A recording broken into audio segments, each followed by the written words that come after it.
बेटा हम लोग पहुंचे फाइनल अकाउंट चैप्टर में। फाइनल अकाउंट चैप्टर में ये एडजस्टमेंट नंबर 4 आज हम लोग करने वाले हैं। टॉपिक नंबर 4 या एडजस्टमेंट नंबर 4, इसको आउटस्टैंडिंग या प्रीपेड या प्री रिसीव्ड बोलते हैं। अब कोई भी आप लाइफ टाइम क्वेश्चन करोगे फाइनल अकाउंट का, ये एडजस्टमेंट पक्का आएगी। आउटस्टैंडिंग, प्रीपेड, प्री रिसीव्ड पक्का आएगा, 100% ये होगा ही। अब यहाँ पे रूल्स थे, मैंने स्टार्ट किया है। पहला रूल, आउटस्टैंडिंग के अलग अलग नाम। आउटस्टैंडिंग को outstanding, arrears, due, accrued, still to be paid और स्टिल टू बी रिसीव्ड, या yet to be paid, yet to be received, ये सारे आउटस्टैंडिंग के अलग अलग नाम हैं। इन सब में से कुछ भी दिया हुआ हो, इनका मतलब आउटस्टैंडिंग ही होता है। और आउटस्टैंडिंग को हम लोग शॉर्टकट में ऐसे लिखते हैं O/S।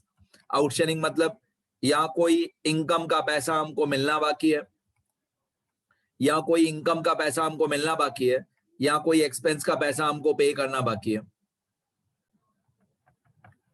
आउटस्टैंडिंग का मतलब या तो कोई इनकम रिसीवेबल है या तो कोई एक्सपेंस पेएबल है। इनकम इज रिसीवेबल या एक्सपेंस इज पेएबल, ये सब आउटस्टैंडिंग के अलग अलग नाम है। आउटस्टैंडिंग को हम लोग ऐसा भी बोल सकते हैं, आउटस्टैंडिंग मतलब पेएबल एक्सपेंस, कोई भी एक्सपेंस जो अभी हमको पे करना बाकी है, पेएबल एक्सपेंस। या आउटस्टैंडिंग को हम लोग ऐसे भी बोल सकते हैं, रिसीवेबल इनकम, कोई ऐसी इनकम जो हमको मिलना बाकी है। तो ये सब का मतलब होता है, in short, in a summary, इन सब का मतलब आउटस्टैंडिंग होता है।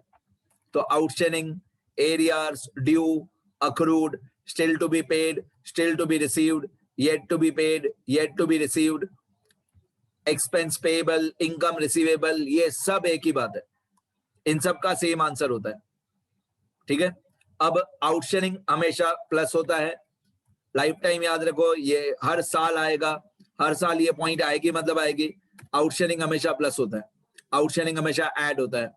अब आउटस्टैंडिंग मतलब या कोई एक्सपेंस पे करना बाकी, या कोई इनकम रिसीव करना बाकी। इसका उल्टा होता है prepaid and pre received. Prepaid मतलब पेड इन एडवांस। ज्यादा डिटेल में बताऊं, प्रीपेड तो आने वाले साल का एक्सपेंस, आने वाले साल का एक्सपेंस हमने इसी साल में पे कर दिया। The expense of next accounting year, the expense of next accounting year is paid during current accounting year. अगर आने वाले साल का खर्चा हम इसी साल में पे कर दें तो उसको प्रीपेड बोलते हैं या पेड इन एडवांस बोलते हैं। आने वाले साल का कोई एक्सपेंस हमने इसी साल में पे कर दिया, इसको प्रीपेड बोलते हैं। अभी तक मैं सिर्फ शब्दों की मीनिंग बता रहा हूं, अभी तक कोई इफेक्ट्स नहीं बताए। अभी तक सिर्फ ये बता रहा हूं कि आउटस्टैंडिंग मतलब क्या, प्रीपेड मतलब क्या। आउटस्टैंडिंग मतलब या देना बाकी या लेना बाकी। प्रीपेड मतलब आने वाले साल का कोई भी एक्सपेंस हमने इसी साल में पे कर दिया। अब यहाँ पे मैंने नीचे लिख के रखा है, प्रीपेड हमेशा माइनस होता है। जैसे मैंने यहाँ पे बताया आउटस्टैंडिंग हमेशा प्लस होता है, उसी तरह प्रीपेड हमेशा माइनस होता है। फिर आगे प्री रिसीव्ड। प्री रिसीव्ड मतलब आने वाले साल की इनकम, आने वाले साल की इनकम हमको इसी साल में मिल गई। The income of next accounting year, the income of next accounting year is received during current accounting year, during current year। मतलब आने वाले साल की कोई इनकम हमको इसी साल में मिल गई, उसको प्री रिसीव्ड बोलते हैं। प्री रिसीव्ड हमेशा माइनस होता है। मैं लॉजिक भी बताऊंगा क्यों माइनस होता है, पर धीरे धीरे जैसे मैच्योरिटी आते जाएगी मैं बताते जाऊंगा। अब इन चारों एग्जांपल्स का, इन चारों ट्रांजैक्शंस का, 4 ट्रांजैक्शन कैसे हुई। आउटस्टैंडिंग एक एक्सपेंस होगा, एक आउटस्टैंडिंग इनकम होगा, दो ये। एक प्रीपेड एक्सपेंस होगा, एक प्री रिसीव्ड इनकम होगा, दो ये। इन चारों का मैंने एक एक एग्जांपल लिख के रखा है। ये ट्रायल बैलेंस है जो आपको हमेशा क्वेश्चन में दिया हुआ होगा। जितना मैं यहाँ पे सिलेक्शन कर रहा हूं, जितना मैंने अपनी फाइल में ये सिलेक्ट करके रखा है, ये पूरा क्वेश्चन है। यहां तक आपको क्वेश्चन में दिया हुआ होगा। तो सबसे पहले आपको ट्रायल बैलेंस में दिया हुआ है सैलरी, सैलरी डेबिट साइड पे 7,000 दिया हुआ है। फिर क्वेश्चन में रेंट दिया हुआ है डेबिट साइड पे 12,000। सीधी बात है, जो डेबिट साइड पे होता है वो एक्सपेंस ही होता है, और जो क्रेडिट साइड पे होता है वो इनकम ही होता है। तो सैलरी डेबिट में लिखा हुआ है मतलब एक्सपेंस, रेंट डेबिट में लिखा हुआ है मतलब एक्सपेंस, इंटरेस्ट क्रेडिट में लिखा हुआ है मतलब इनकम, और कमीशन भी क्रेडिट में लिखा हुआ है मतलब इनकम। ओके, तो इस क्वेश्चन में सैलरी और रेंट हमने पे किया होगा, इंटरेस्ट और कमीशन हमको रिसीव हुआ होगा।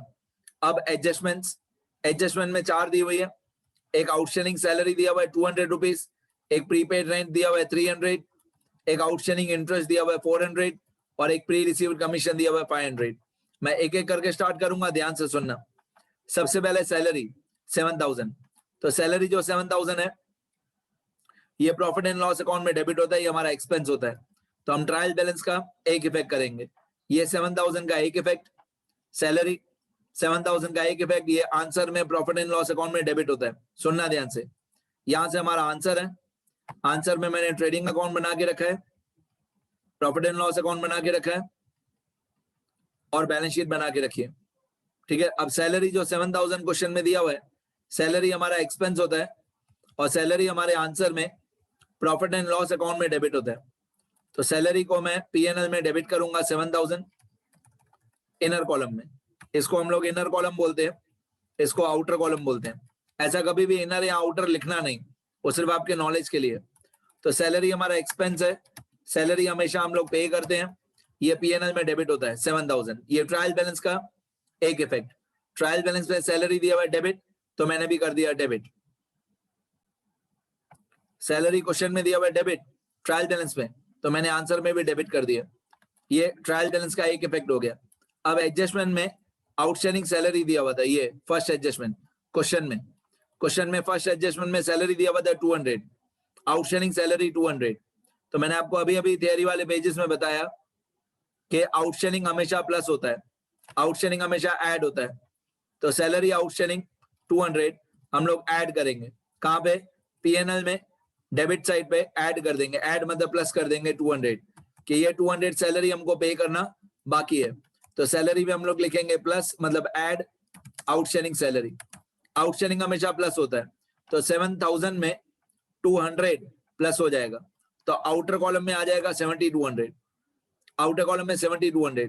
अब ये जो 200 एडजस्टमेंट में लिखा हुआ है, ये जो 200 एडजस्टमेंट में लिखा हुआ है आउटस्टैंडिंग सैलरी का, इस 200 का दूसरा इफेक्ट होगा, क्योंकि ये आउटस्टैंडिंग सैलरी है, ये आउटस्टैंडिंग एक्सपेंस है, ये हमको पे करना बाकी है।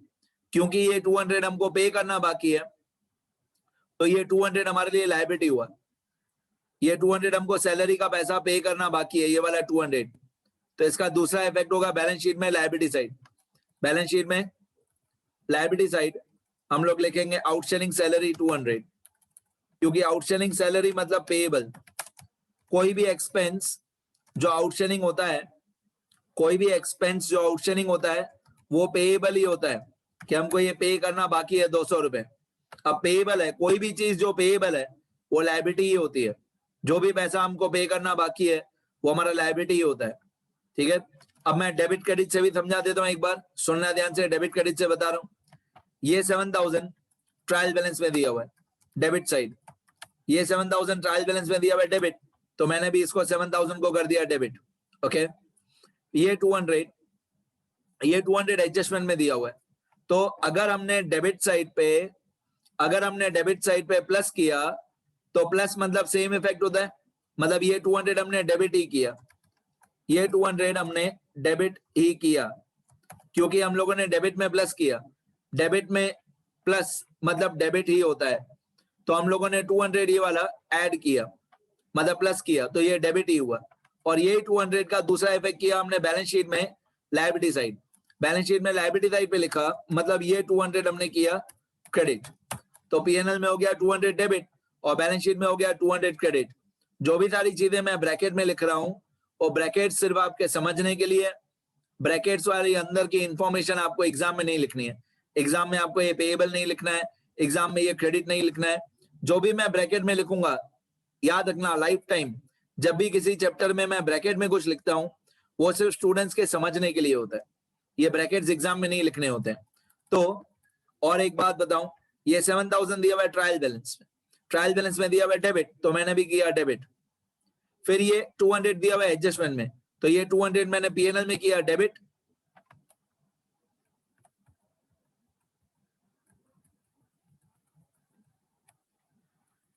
ये 200 मैंने P&L में किया डेबिट और बैलेंस शीट में मैंने 200 किया क्रेडिट।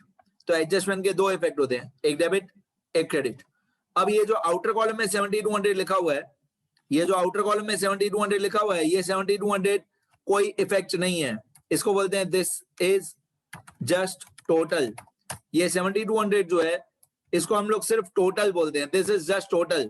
7200 कोई इफेक्ट नहीं है, याद रखना। 7200 न डेबिट हुआ न क्रेडिट हुआ, ये सिर्फ एक टोटल है 7000 प्लस 200 का 7200।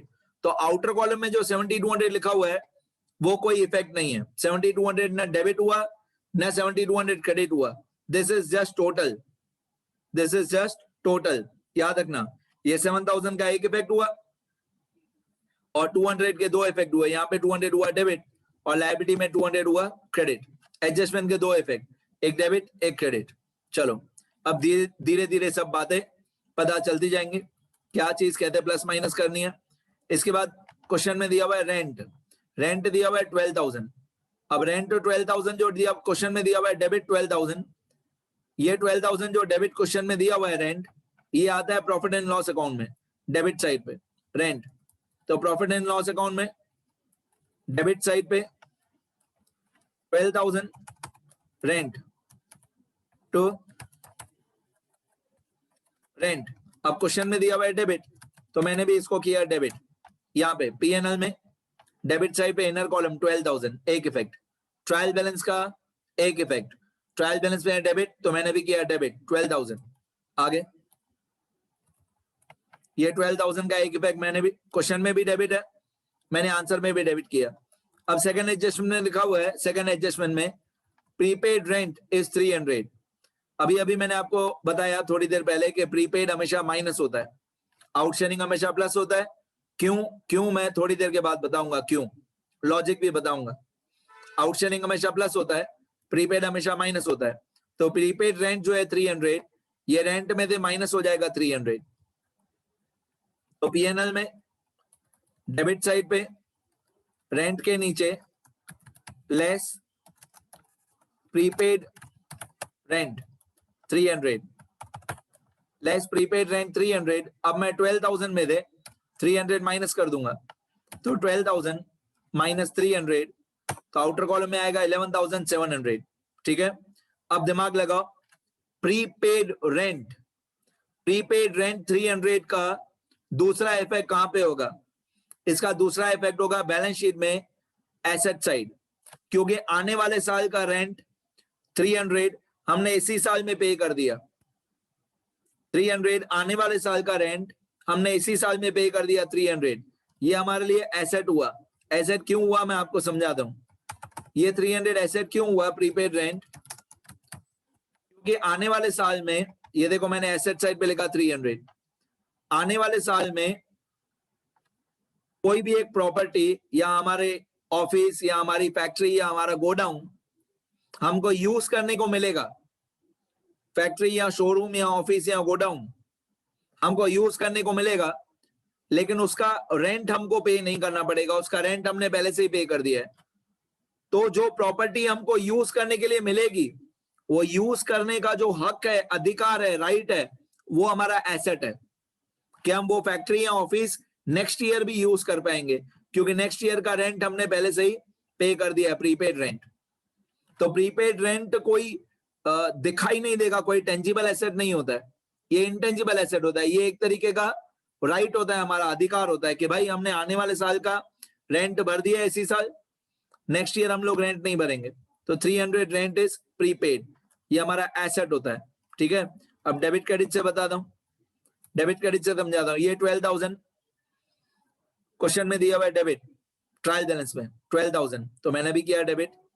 ये 300 एडजस्टमेंट में दिया हुआ है, तो यहाँ पे 300 हमने डेबिट में से माइनस किया।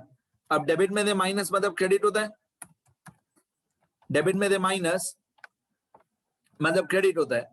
तो ये 300 मैंने किया क्रेडिट, ये 300 मैंने किया क्रेडिट, मतलब यहाँ पे हो गया क्रेडिट। P&L में डेबिट में से माइनस, डेबिट में से माइनस मतलब क्रेडिट, तो यहाँ पे हुआ क्रेडिट और बैलेंस शीट में हुआ एसेट साइड पे डेबिट। बैलेंस शीट में एसेट साइड पे हुआ डेबिट, तो P&L में हुआ डेबिट में से माइनस और एसेट साइड पे हुआ बैलेंस शीट में डेबिट में प्लस।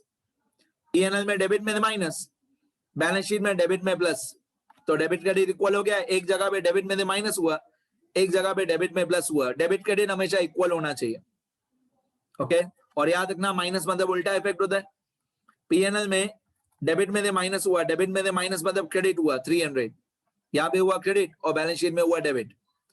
जो भी मैं ब्रैकेट में लिख रहा हूं वो सिर्फ आपके नॉलेज के लिए है, ब्रैकेट्स लिखना नहीं कभी भी। नेक्स्ट पॉइंट, इसके बाद लिखा हुआ है इंटरेस्ट, क्रेडिट साइड पे 20,000। पहली बात, अगर इंटरेस्ट क्रेडिट साइड पे दिया हुआ है तो ये हमारी इनकम है, ये पीएनएल में क्रेडिट होता है 20,000 इंटरेस्ट। अगर क्वेश्चन में दिया हुआ है क्रेडिट तो हम लोग भी करेंगे क्रेडिट 20,000 इंटरेस्ट। क्वेश्चन में दिया हुआ है क्रेडिट तो हम भी इसको क्रेडिट ही करेंगे बाय इंटरेस्ट अकाउंट। क्वेश्चन में क्रेडिट साइड पे दिया हुआ है तो मैंने भी इसको क्रेडिट ही कर दिया 20,000। एक इफेक्ट 20,000 का, एक इफेक्ट ट्रायल बैलेंस का, एक इफेक्ट। अब एडजस्टमेंट में लिखा हुआ है, थर्ड एडजस्टमेंट में आउटस्टैंडिंग इंटरेस्ट इज 400।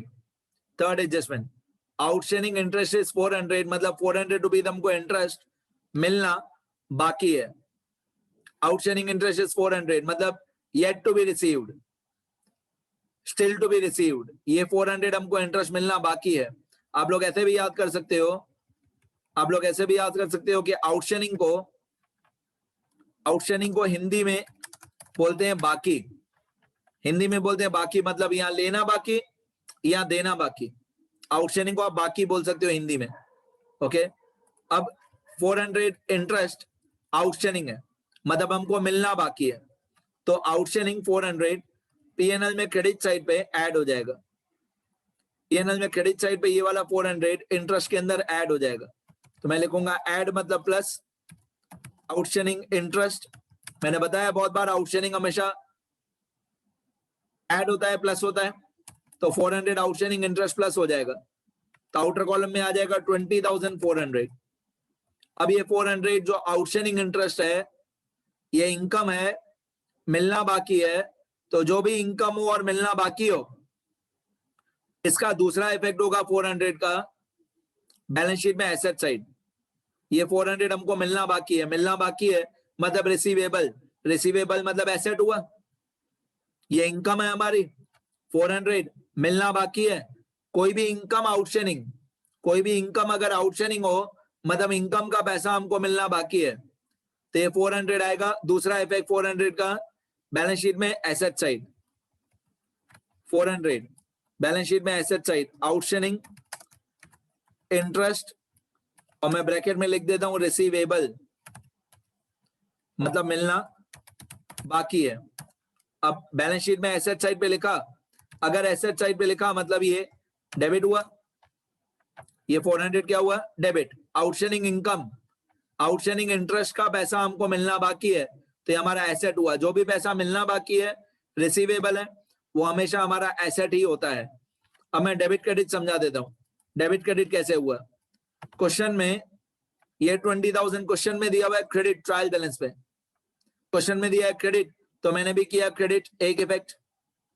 क्वेश्चन में क्रेडिट में दिया हुआ है 20,000 तो मैंने भी क्रेडिट किया 20,000, एक इफेक्ट। फिर ये 400 एडजस्टमेंट में दिया हुआ है, एडजस्टमेंट में दिया हुआ है तो इसके मैं दो इफेक्ट करूंगा।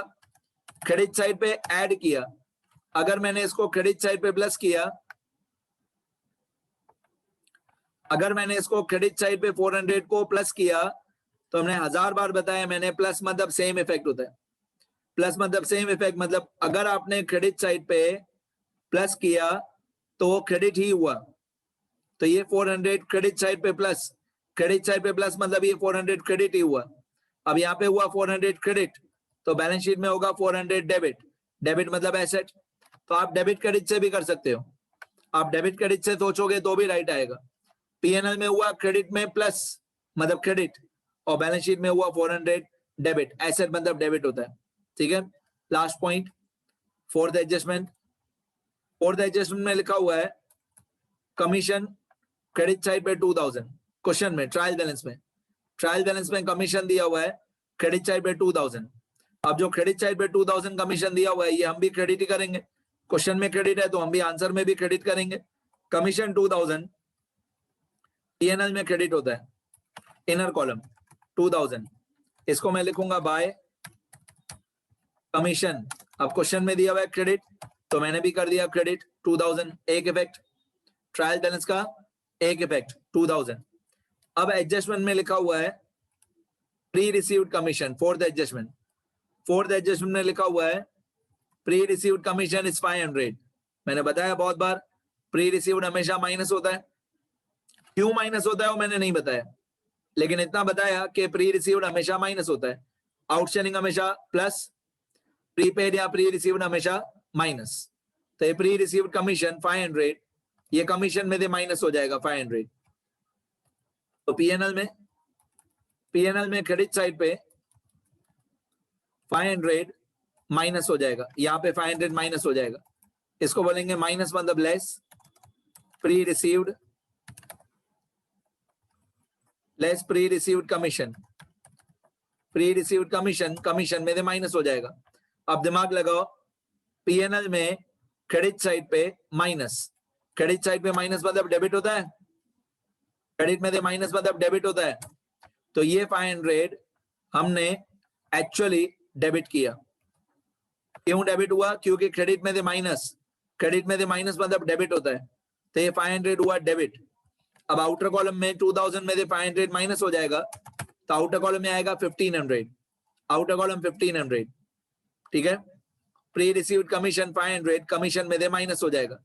अब दिमाग लगाओ, ये 500 जो पीएनएल में हमने क्रेडिट में से लेस किया, ये 500 क्रेडिट में से लेस मतलब डेबिट हुआ, यहाँ पे हुआ डेबिट, तो बैलेंस शीट में होगा क्रेडिट।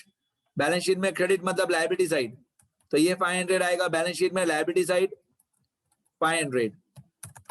प्री रिसीव्ड कमीशन ये हुआ लायबिलिटी साइड मतलब क्रेडिट 500। अब ये समझना बहुत मुश्किल है, कि ये प्री रिसीव्ड कमीशन लायबिलिटी कैसे है, थोड़ा मुश्किल है, एक एक करके समझाता हूं। आउटस्टैंडिंग सैलरी पे करना बाकी है, इसलिए लायबिलिटी है। आउटस्टैंडिंग इंटरेस्ट रिसीव करना बाकी है, इसलिए एसेट है।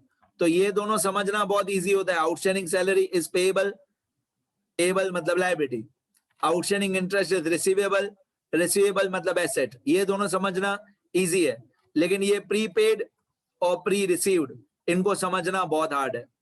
प्रीपेड रेंट हमारा एसेट क्यों है? क्योंकि नेक्स्ट ईयर हमको रेंट नहीं भरना पड़ेगा, लेकिन हम शॉप या फैक्ट्री या गोडाउन यूज कर सकते हैं। तो जो यूज कर सकते हैं वो हमारा एसेट है, हमारा हक है। उसी तरीके से प्री रिसीव्ड कमीशन, आने वाले साल की कमीशन हमको इसी साल मिल गई, तो सीधी बात है कमीशन हमको मिल गई मतलब हम लोगों ने एक एजेंट के जैसे काम किया होगा, कमीशन एजेंट को ही मिलता है। तो प्री रिसीव्ड कमीशन मतलब आने वाले साल का कमीशन हमको इसी साल मिल गया। तो ये लायबिलिटी कैसे है? लायबिलिटी इसलिए है क्योंकि आने वाले साल में हमको काम करना पड़ेगा। जिस भी आदमी ने हमको कमीशन दिया है उस आदमी का हमको काम करना पड़ेगा नेक्स्ट ईयर। तो जो काम करना पड़ेगा next year, that is our liability. जितना हमको काम करना बाकी है, कमीशन हमको पहले से मिल गई है, आने वाले साल की कमीशन हमको पहले से मिल गई है, लेकिन उसका काम करना बाकी है। तो जो काम करना बाकी है वो काम करना हमारी लायबिलिटी है, कि हमको कुछ ना कुछ प्रोसेस एक्टिविटी करना पड़ेगा नेक्स्ट ईयर। उसके 500 रुपए हमको पहले से ही मिल गए हैं। तो ये दोनों समझना थोड़ा मुश्किल है, प्रीपेड और प्री रिसीव्ड, बट आउटस्टैंडिंग समझना इजी होता है। और आप हमेशा डेबिट क्रेडिट से कर सकते हो, डेबिट क्रेडिट से हमेशा इजी लगेगा। अब ये जो आउटर कॉलम में 4 अमाउंट है, ये 7200 जो पीएनएल अकाउंट में आउटर कॉलम में 7200 है, ये जस्ट टोटल है, ये कोई इफेक्ट नहीं है। ये 11700 ये जस्ट टोटल है, कोई इफेक्ट नहीं है। ये 20400 ये भी जस्ट टोटल है। ये 1500 ये भी जस्ट टोटल है। आउटर कॉलम वाली पीएनएल वाली आउटर कॉलम वाली चारों अमाउंट्स कोई इफेक्ट नहीं है, वो जस्ट टोटल है। तो मैंने आपको चारों एडजस्टमेंट बता दी। लिखो इतना बेटा सब लोग। एक बार मैं स्क्रॉल कर देता हूं।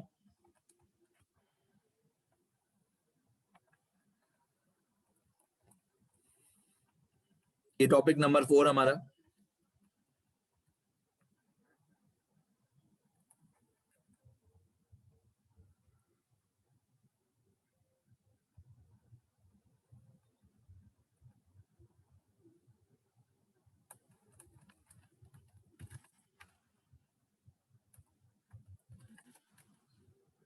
ये क्वेश्चन हमारा,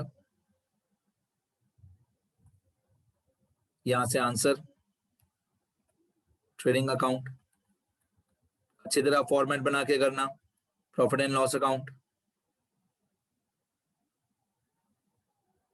ब्रैकेट सारे अभी लिखना, ब्रैकेट्स एग्जाम में नहीं, और ये बैलेंस शीट। शुरू करो बेटा।